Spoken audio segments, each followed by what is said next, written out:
Hey everybody, it's Mike Young, lifestyle nutritionist with aPlantBasedDiet.org. Welcome to chapter 131 of my book, Live to 150. This one is about fear versus faith decisions. I alluded to this in a previous chapter, a few chapters ago.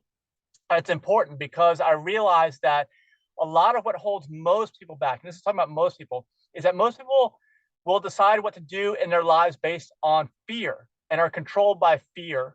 And because of that, just that one concept alone, they're not able to elevate their level of consciousness because anytime you kind of step outside of your comfort zone, and we talked about this in the past, it triggers that fear and then you retreat. And so it's most comfortable, and especially if you're controlled by fear, to stay in where the masses are and do what they're doing, which is okay as long as what the masses are doing is correct. And in this case, we know, if you've gotten this far in the book, you absolutely know that everybody's way off base and we need a lot of changes ASAP. So what you need to do is, this kind of relates a little bit to the consciousness chapter I did a few chapters back, but on a different level. You need to kind of step out in faith after you've learned all you can learn, and just live that.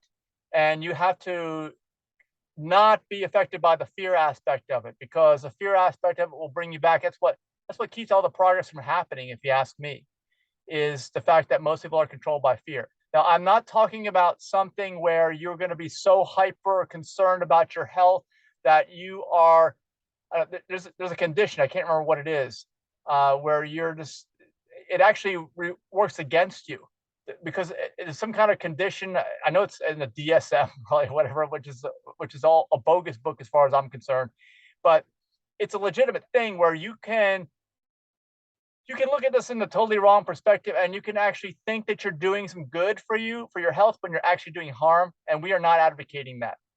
We want you to just give your body what it wants to thrive, the right conditions. It's about balance, as I talked about in the earlier in the book. And when you start to go down that road of actually making things worth for your health, even though you're focusing more on it, you've totally forgotten about the concept of balance. And also maybe fear. Maybe you're also controlled by fear. That may be part of this. It's interesting to think about. But I just wanted to get this out. It's a short chapter. Thanks so much for watching. Let me know in the comments how you operate out of faith or fear, if you've even considered that. Because a lot of people who are more, I don't know. Well, actually, I don't want to say. I want to read your comments. I want to hear what you have to say about this. But I find, from my own perspective, personally, that I have to operate out of a faith-based perspective and push the fear part away constantly. It's a constant thing all the time, because whenever you're out of your comfort zone, it's going to be constant. And that's what this is, but it's for the greater good. It's also for your own benefit and the benefit of others around you and for future generations. So you've got to kind of keep that in mind. That's why we're doing this. So like the video if you got some value out of it, and of course subscribe, and we'll see you in the next chapter, and you'll be notified when you subscribe. Bye.